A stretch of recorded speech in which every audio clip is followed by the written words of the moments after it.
오늘은 말씀의 제목이 말씀이 우리의 생명입니다 라는 제목입니다. 하나님을 섬기는 신앙은 하나님 앞에 세워지는 겁니다. 죄로 말미암아 하나님 앞에 세워질 수 없었던 인생이 하나님 앞에 세워지는 것이 신앙입니다. 우리를 위해서 십자가 지신 그 예수 그리스도를 믿는 믿음으로 우리가 하나님 앞에 섭니다.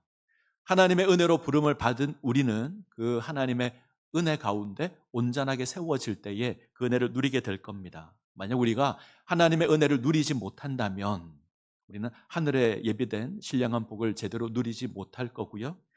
가뭄에 곡식이 시드는 것처럼 아마 우리 역시 그렇게 될 겁니다. 때문에 우리는 때를 따라 돕는 하나님의 은혜를 얻기 위하여 하나님의 은혜 보좌 앞으로 항상 나아가야 될 겁니다. 이것을 위해서 하나님께서 허락해 주신 믿음의 공동체가 교회입니다. 하나님은 교회를 통해서 은혜를 베풀어 주시고요. 은혜를 베푸시는 그 외적인 수단도 허락해 주셨는데 우리가 배웠습니다. 세 가지가 있는데 첫 번째가 말씀이고요.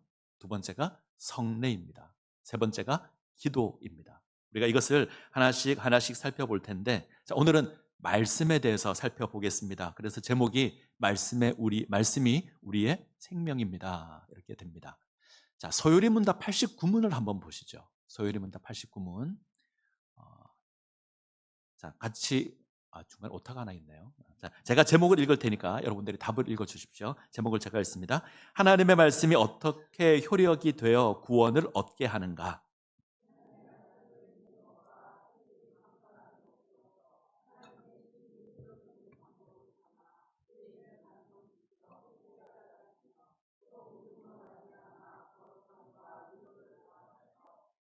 이렇게 하신다.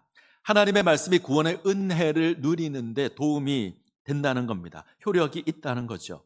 어떻게 이 효력을 누릴 수 있는가? 방법은 두 가지입니다. 하나는 하나님의 말씀을 읽을 때, 또 하나는 강설하는 것. 이건 설교를 이야기합니다. 우리가 말씀을 읽는 것과 설교를 들을 때 성령 하나님 역사하셔서 우리가 구원의 은혜를 누릴 수 있습니다. 이것이 안 믿는 사람이 볼 때는 쉽게 이해가 되지 않죠. 세상 사람들이 볼 때 성경은 아주 오래된 그런 책에 불과할 겁니다. 오래된 신화가 기록되어 있거나 이스라엘의 역사가 기록되어 있다. 근데 그것을 읽고 듣는 것으로 구원의 은혜를 누린다. 세상 사람들은 이해하지 못할 겁니다. 근데 이들이 모르는 게 있죠. 성령 하나님께서 이렇게 하십니다. 성령 하나님께서 성경이 우리 삶에 역사하도록 행하십니다. 깨닫게 하시고 그 은혜를 누리게 하십니다. 성경은 이단들도 봅니다. 이단들도 읽고 자기들도 소위 예배라는 걸 하고 설교를 할 겁니다. 그런데 잘못된 길로 가죠. 성령 하나님께서 역사하지 않으셔서 그렇습니다. 성령이 역사하셔서 우리가 이 말씀을 깨닫고 구원의 은혜를 누립니다. 예수님의 비유 가운데 씨 뿌리는 자의 비유가 있습니다. 농부가 씨를 뿌리는데 네 가지 밭에 떨어집니다. 첫 번째는 길가에 떨어지고, 두 번째는 돌짝밭에 떨어지고요, 세 번째는 가시덤불에 떨어지고, 마지막으로 좋은 밭에 떨어집니다. 같은 말씀을 듣는데 반응이 다른 겁니다. 성령께서 역사하시면 우리가 좋은 밭으로 세워져서 말씀을 받고 풍성한 열매를 맺게 될 겁니다. 성령께서 하시는 겁니다. 자, 그러면 우리가 말씀을 들을 때, 우리가 설교를 들을 때, 말씀을 읽고 설교를 들을 때 성령께서 역사하셔서 은혜를 받는데, 자, 이 말씀을 받을 때 우리는 어떤 자세를 취해야 하는가? 자, 이게 소요리면 다 90문입니다. 자, 90문을 한번 보죠. 똑같이 하겠습니다. 제가 읽겠습니다. 여러분들이 답을 읽으십시오. 하나님의 말씀을 어떻게 읽고 들어야 효력이 되어 구원을 얻는 방도가 되는가?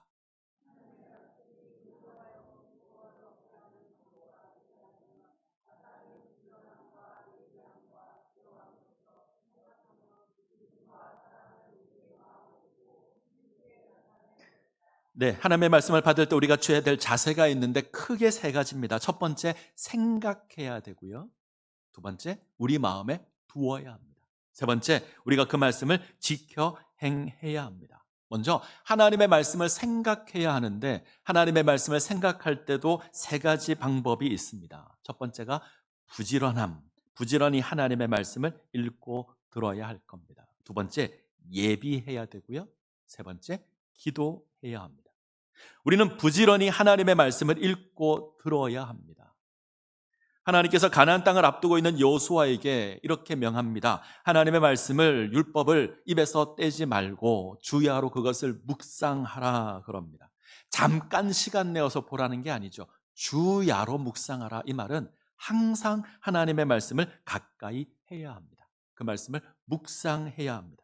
자, 두 번째, 우리는 하나님의 말씀을 듣기 위해서 예비해야 되는데, 이 말은 준비하다 이런 말입니다. 우리는 말씀을 깨닫기 위해서 준비해야 되는데, 저는 이 준비하다를 사모하는 마음이라고 생각합니다. 하나님의 말씀을 사모하는 것이 정말 중요합니다. 우리는 말씀을 사모함으로 말씀을 읽어야 되고요, 사모함으로 말씀을 들어야 합니다. 그때 이 말씀이 우리에게 은혜가 될 겁니다. 제가 예전에 학교를 다닐 때, 우리가 뭐 학생 취지를 다 있으니까 학교를 다닐 때 학교 선생님이 늘 그러셨습니다. 자기가 이 위에서 보면 다 보인대요.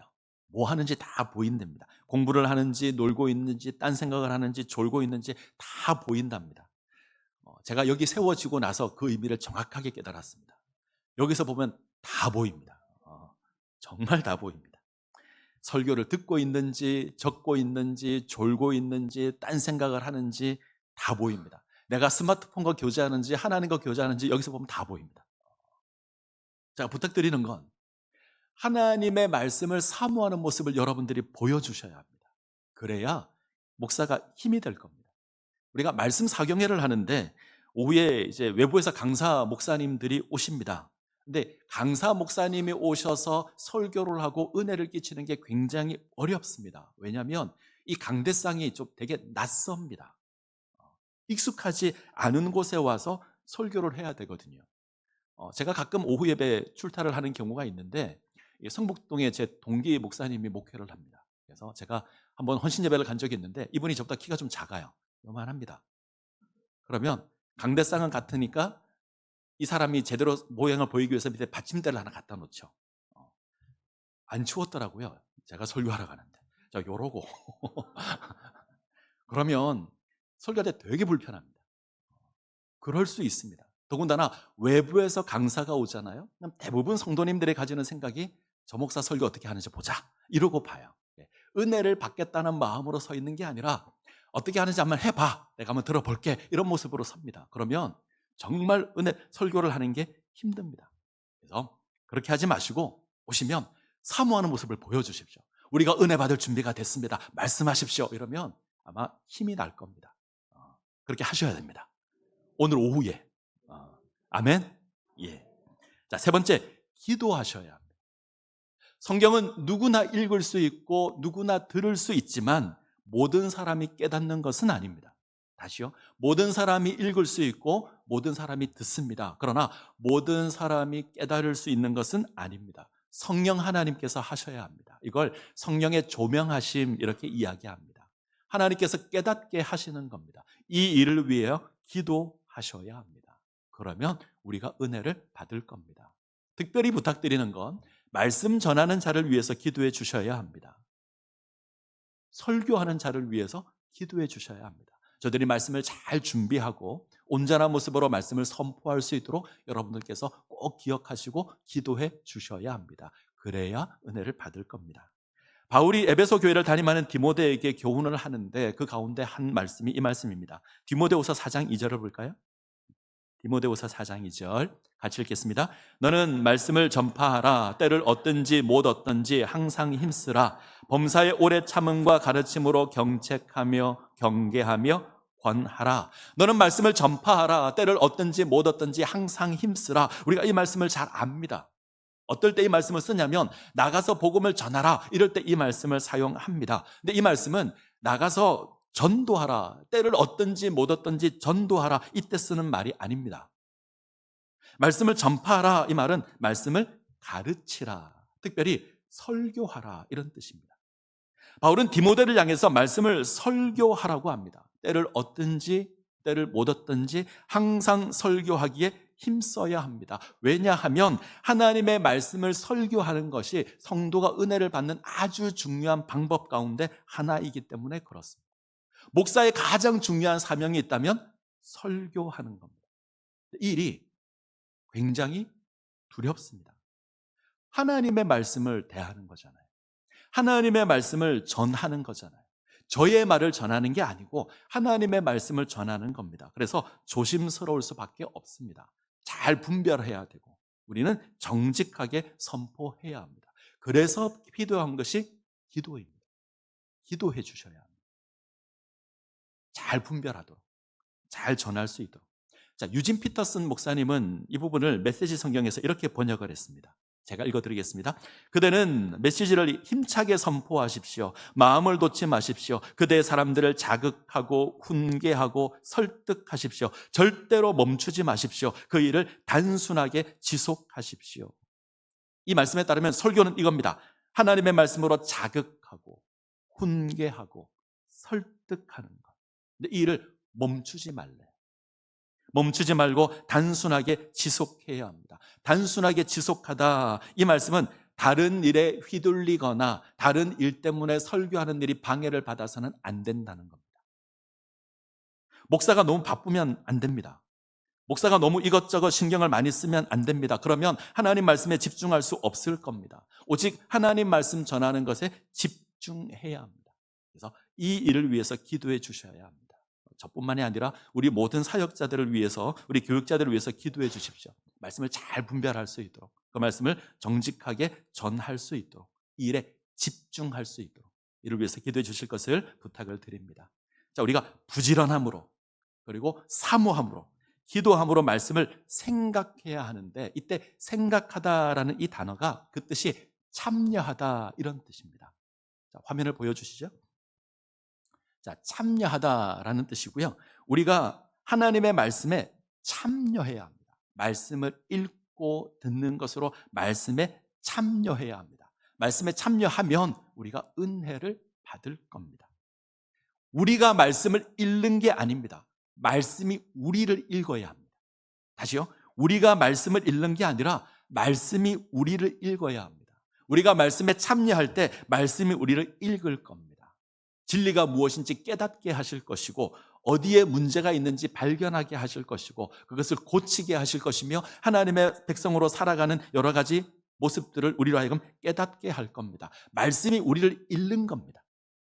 우리가 말씀을 읽고 들어서 말씀에 참여해야 합니다. 자, 그 다음은 마음에 두어야 합니다. 우리 마음에 간직해야 합니다. 자, 다윗의 고백을 보겠습니다. 시편 119편 9절 11절. 같이 읽습니다. 청년이 무엇으로 그의 행실을 깨끗하게 하리까? 주의 말씀만 지킬 따름이니이다. 내가 주께 범죄하지 아니하려 하여 주의 말씀을 내 마음에 두었나이다. 다윗은 하나님 앞에 온전한 삶을 살아가기 위하여 죄짓지 않기 위하여 하나님의 말씀을 마음에 둡니다.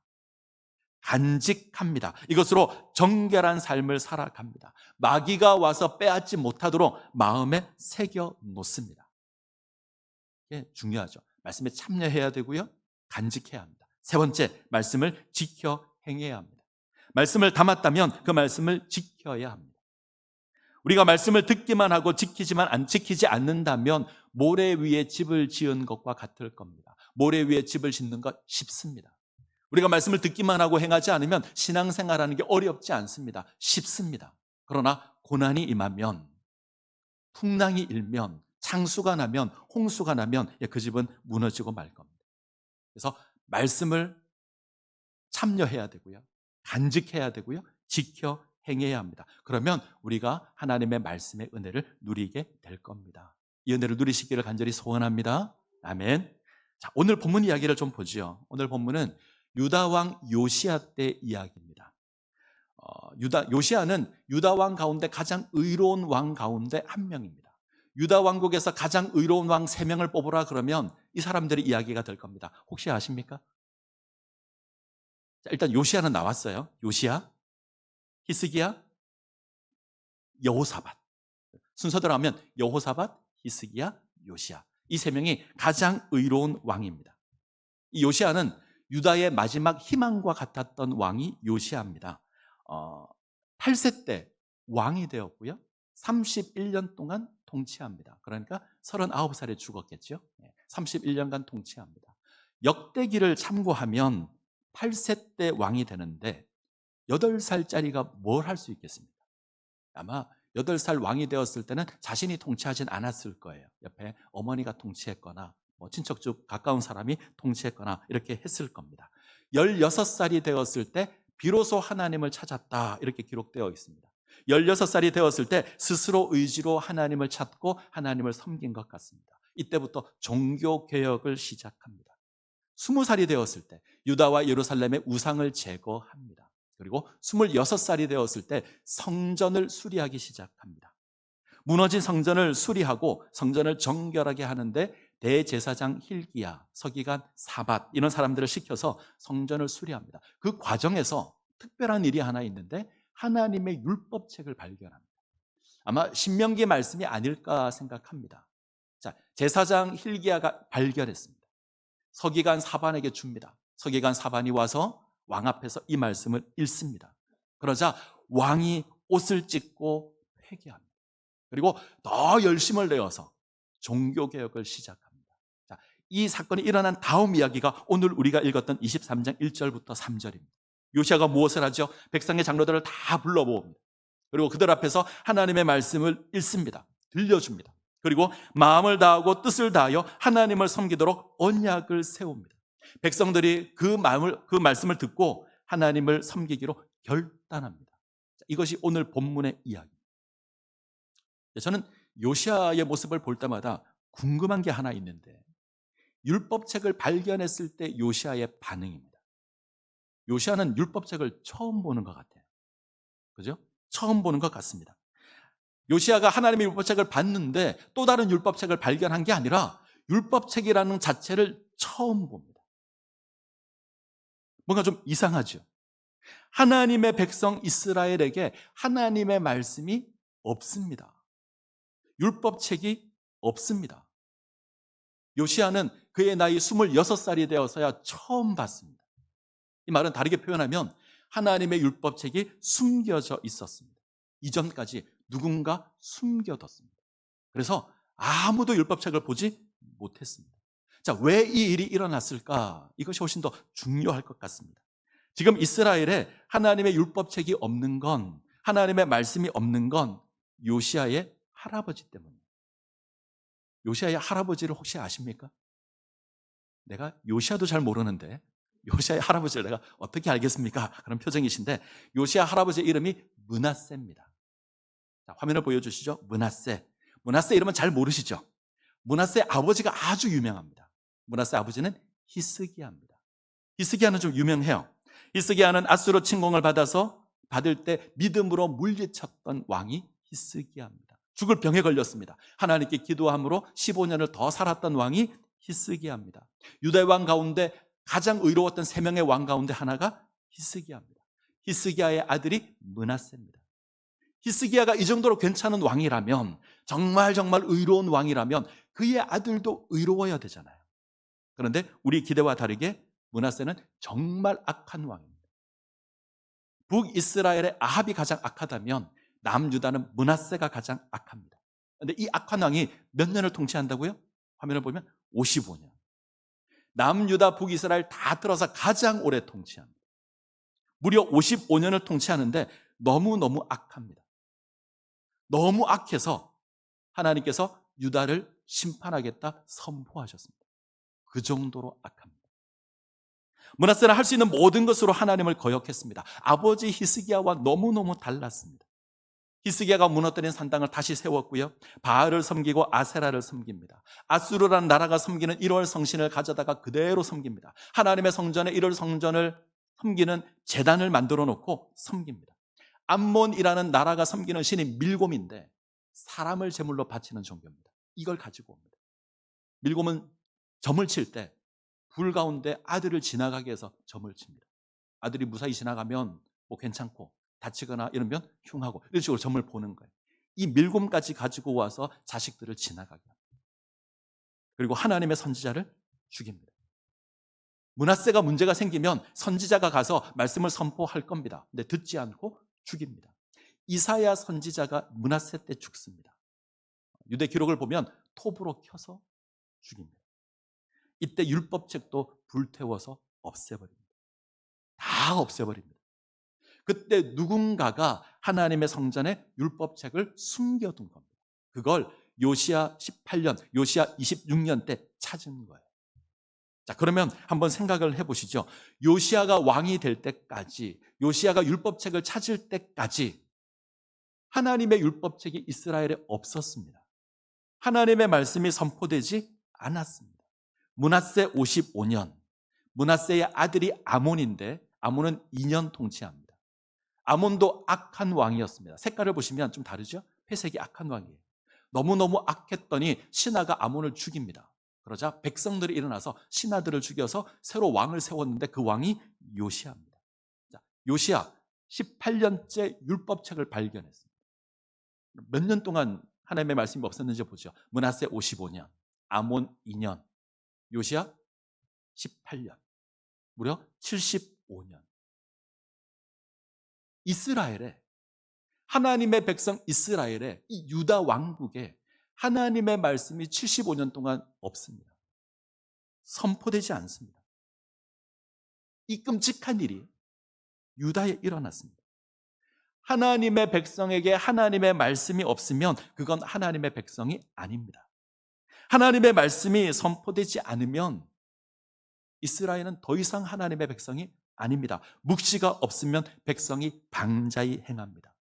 백성들이 하나님 거역하고 우상을 찾습니다. 하나님의 심판이 선언됩니다. 므낫세의 죄 때문에 유다가 망할 거다, 하나님의 심판이 선포됩니다. 이때 율법책 찾았어요. 하나님의 심판이 선포되고 유다가 망하기 직전에 율법책을 발견합니다. 요시야가 율법책의 내용을 듣고 옷을 찢고 탄식합니다. 율법책의 내용을 들어보니 망하는 게 자명하거든요. 하나님의 진노가 임할 것이 자명합니다. 옷을 찢고 탄식하고 여선지자 훌다에게 사람을 보냈습니다. 하나님의 말씀을 받아오라고 보냈습니다. 훌다가 하나님의 말씀을 선포합니다. 하나님의 심판을 선포하는데 율법책에 기록한 대로, 요시야가 찾아서 읽었던 그 율법책에 기록한 대로 하나님 유다를 심판하시겠다. 너희가 하나님을 버렸고 이방 우상을 섬겼기에 하나님도 너희를 버릴 것이다. 너희를 심판할 것이다. 단 요시야는 겸비했고 옷을 찢고 통곡했으니 요시야는 이 재앙을 보지 않고 평안하게 죽을 거다. 이 예언이 선포됐습니다. 자, 이 예언을 요시야가 듣습니다. 나라가 망할 겁니다. 유다는 망할 겁니다. 그런데 요시야는 하나님의 은혜를 입어서 괜찮을 겁니다. 자, 이 얘기를 들었다면 요시야의 마음이 어떨까요? 다행이라고 생각했을까요? 앞서 봤던 히스기야는 다행이라 생각했어요. 다르게 표현하겠습니다. 이게 좋은 소식일까요? 나쁜 소식일까요? 나쁜 소식입니까? 좋은 소식입니까? 저는 이렇게 평가했습니다. 좋은데 나쁜 소식. 좋은데 결론적으로는 나쁜 소식. 괴로운 소식. 그래서 요시야가 다짐을 합니다. 이스라엘을 변화시키기로, 유다를 변화시키기로. 그래서 엄청난 개혁을 합니다. 그 어떤 왕도 하지 못했던 엄청난 개혁을 합니다. 23장 4절부터가 그 이야기입니다. 온 이스라엘을 정결하게 합니다. 남유다의 왕이고 지금 북이스라엘은 망해서 없습니다. 근데 북이스라엘까지 찾아가서 우상을 제거하고 정결하게 합니다. 성전에서 모든 우상 제거하고요, 우상을 섬기는 모든 제사장들을 죽입니다. 므낫세가 세웠던 모든 이방의 제단을 제거합니다. 산에 있는 산당들을 다 없애버립니다. 우상들을 불사르고 빻아버립니다. 우상을 섬기는 산당, 제단 다 없애버렸습니다. 우리가 성경을 천천히 읽으면 부수다, 불태우다, 빻아버리다, 제거하다, 이 단어가 계속 반복됩니다. 요시야는 할 수 있는 모든 걸 통해서 이스라엘을 정결하게 합니다. 할 수 있는 모든 것을 합니다. 기준이 하나님의 말씀입니다. 그가 발견한 율법책, 이걸 기준으로 이스라엘을 정결하게 합니다. 유월절도 지킵니다. 기준이 하나님의 율법책입니다. 하나님의 말씀에 기록된 대로 성대하게 제대로. 성경은 이렇게 평가합니다. 요시야 때처럼 율법 유월절을 지킨 적이 없었다. 그 정도로 철저하게 합니다. 자, 우리가 주목할 건 요시야가 하나님의 말씀에 근거해서 이 일을 한다는 겁니다. 철저하게 하나님의 말씀을 따라서 이 일을 한다는 겁니다. 요시야가 지금 이스라엘을 변화시키고 있는 기준은 하나님의 말씀입니다. 25절을 보시죠. 25절 같이 읽습니다.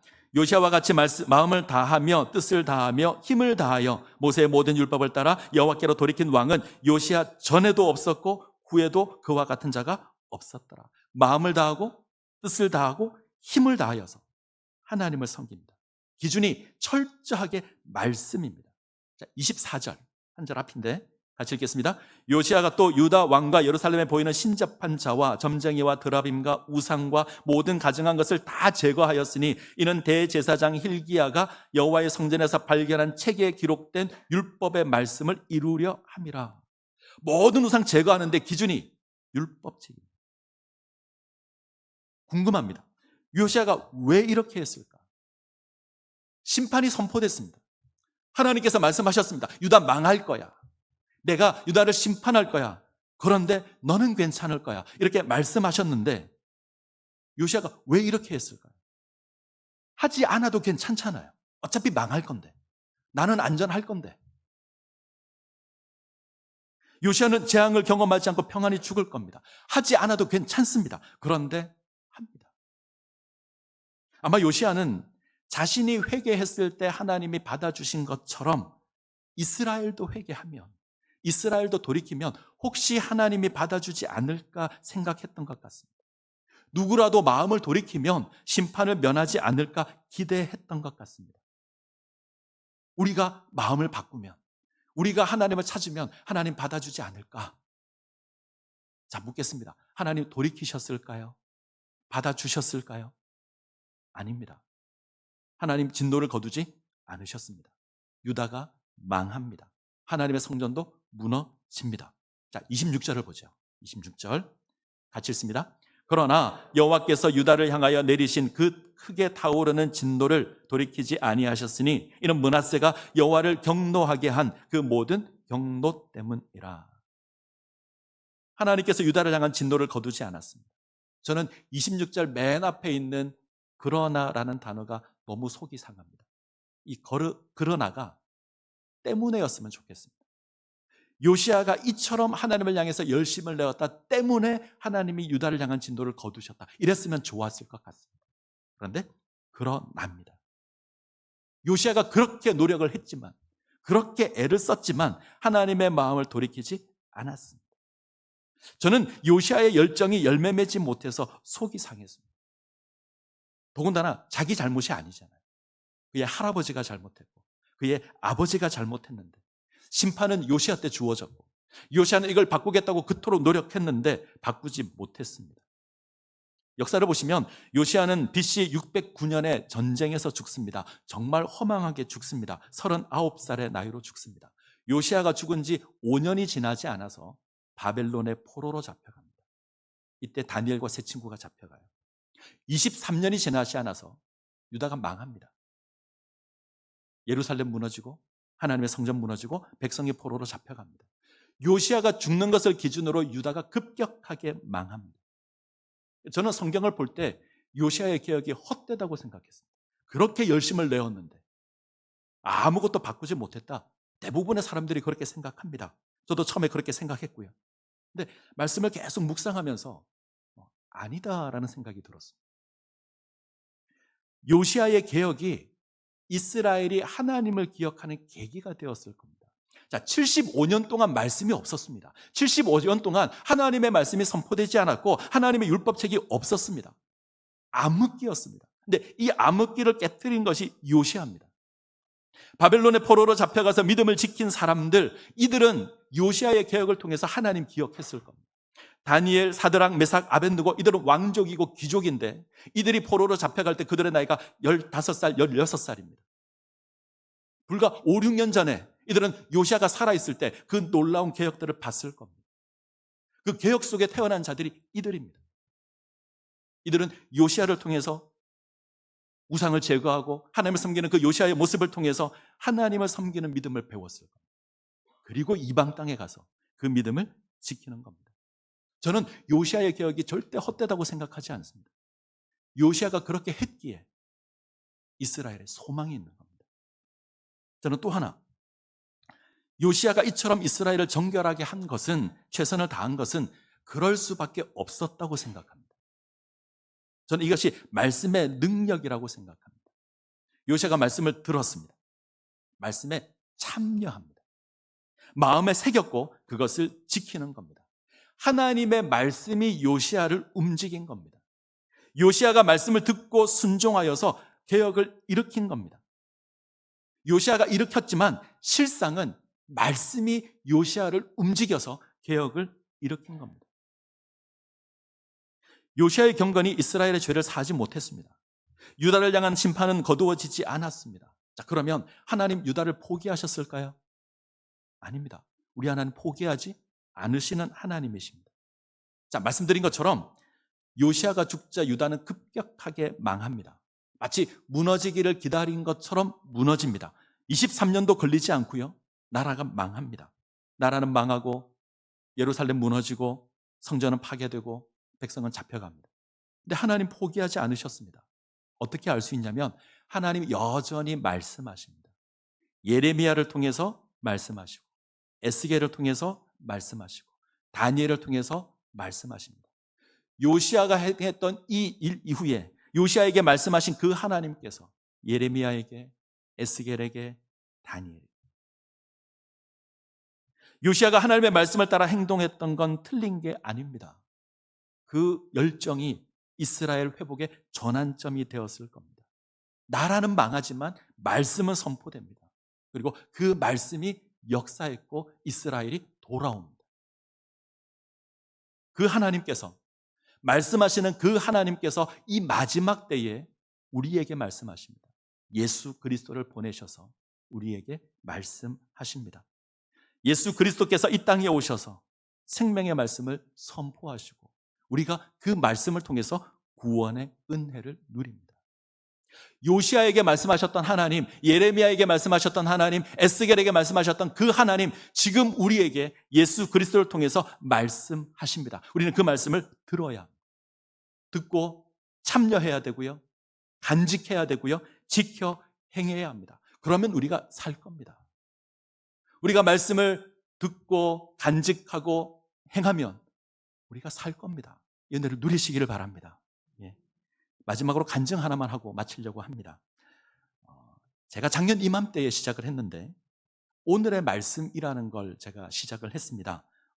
제가 만들어서 우리 구역장님들께 보내면서 제가 부탁을 했습니다. 이거 구역 식구들과 좀 나눠주십시오. 그러면서 예쁜 그림에 성경 말씀을 기록해서 보낸 적이 있습니다. 다 받아보셨죠?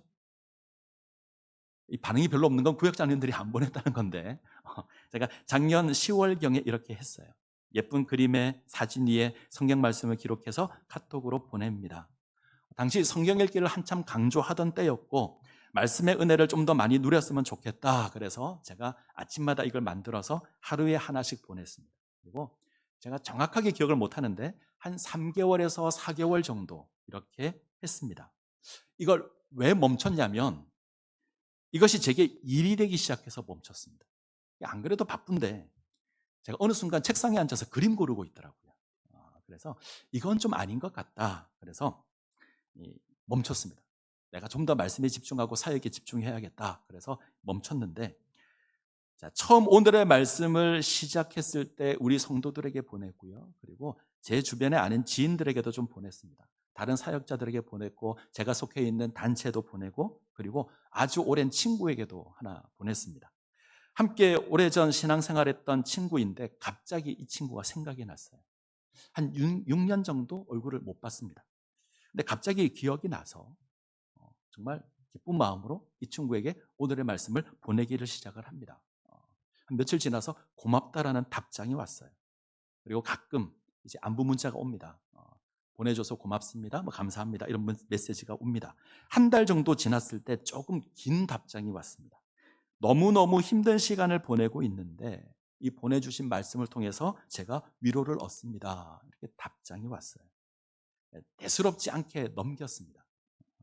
말씀의 위로를 받았다 그러니 참 감사하다 이러고 넘겼습니다. 한 10일 정도 지나자 또 답장이 왔는데 좀 더 힘들다는 답장이 왔어요. 숨이 쉬어지지 않을 정도로 힘이 드는데 그래서 삶을 부정하고 하나님 원망하고 있는데 이렇게 말씀을 보내줘서 너무 고맙다 이런 인사가 왔습니다. 그때도 사실 좀 대수롭지 않게 넘겼습니다. 좀 힘든가 보다. 좀 어려운가 보다. 뭐 사람이 살다 보면 힘들 때가 있잖아요. 그래서 그렇게 넘겼습니다. 새해가 되었고 새해 인사 문자가 왔습니다. 지난 한 해 너무 힘이 들었는데 이 보내준 말씀 덕분에 내가 숨을 쉴 수 있게 되었습니다. 이게 분명 무슨 일이 있는 거죠. 차마 좀 연락하기도 좀 그랬고 그 친구를 위해서 그냥 기도만 했었습니다. 그러다 지난 8월 달 한 2달 전입니다. 연락이 왔어요. 얼굴을 보자입니다. 만나자, 이야기를 하자. 그래서 뭐 저도 궁금했으니까 만나서 만났습니다. 얼굴을 보더니 대뜸 첫 마디가 어떤 연유로 그 문자를 보냈냐? 첫 물음이었습니다. 그 문자 내게 왜 보냈어? 그리고 자기 이야기를 시작합니다. 작년에 너무너무 힘든 시간을 보냈다고 합니다. 숨도 쉬어지지 않는 상황에서 생명을 내어놓을 생각까지 했답니다. 그리고 실제로 몇 번이나 자살 시도도 했다고 합니다. 소망을 잃고 그렇게 절망하고 살아가는데 갑자기 문자가 온 거예요. 하루에 한 개씩 계속. 그래서 그 말씀이 그렇게 위로가 되더랍니다. 이게 매일매일 받는 그 말씀에 조금씩 힘을 얻기 시작을 했답니다. 너무너무 힘이 들 때는 문자를 열어볼 힘조차 없을 때는 한 며칠 지나서 한꺼번에 여러 개를 열어보기도 했습니다. 하루하루 전해진 그 말씀에 상처가 위로를 받았고요. 그 작은 말씀에 얼었던 마음이 녹았습니다. 하나님을 향해서 마음을 닫았었는데, 하나님을 향해서 원망을 했었는데 다시 하나님을 찾기 시작했습니다. 그리고 어느 정도 시간이 지나서 내가 이제 살아야겠다. 내가 이제 다시 살아봐야겠다. 내가 다시 하나님 찾고 내가 살아봐야겠다. 이렇게 다짐을 딱 했는데 그때 문자가 멈췄대요. 자기는 너무 충격인 거예요. 너무 힘이 들 때 문자가 왔고 내가 이제 살아야겠다 생각했을 때 문자가 끊어졌어요. 아니, 이 목사님이 뭘 알고 보냈나? 너무너무 궁금해서. 그래서 만나자 그런 겁니다. 전 그렇게 믿습니다. 하나님께서 역사하신 겁니다. 저도 그 친구에게 그렇게 답을 했습니다. 내가 뭘 알고 보낸 것 없다. 나는 필요에 따라서 내 목회 필요해서 우리 성도들에게 보내기 위해서 이걸 만들었고 네가 생각이 나서 나는 보냈다. 제가 뭘 알고 시작한 것도 아니고 제게 어떤 놀라운 능력이 있는 것도 아닙니다. 제가 이 친구의 형편을 알고 이것을 보낸 것도 아닙니다. 하나님께서 하셨습니다. 제가 말씀드리고 싶은 건 이 말씀의 능력입니다.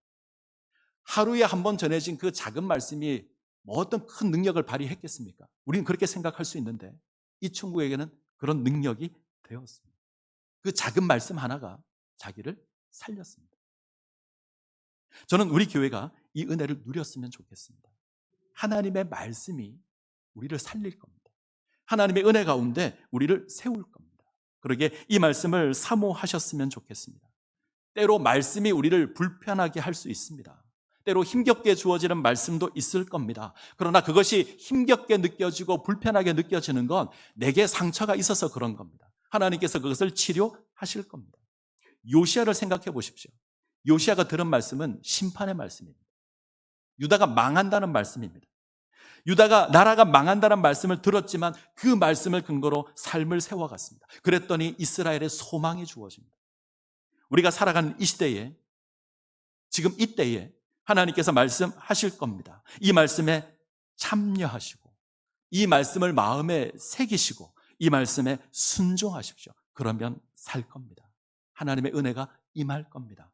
이 모습 가운데 세워지시기를 간절히 소원합니다. 기도하시겠습니다.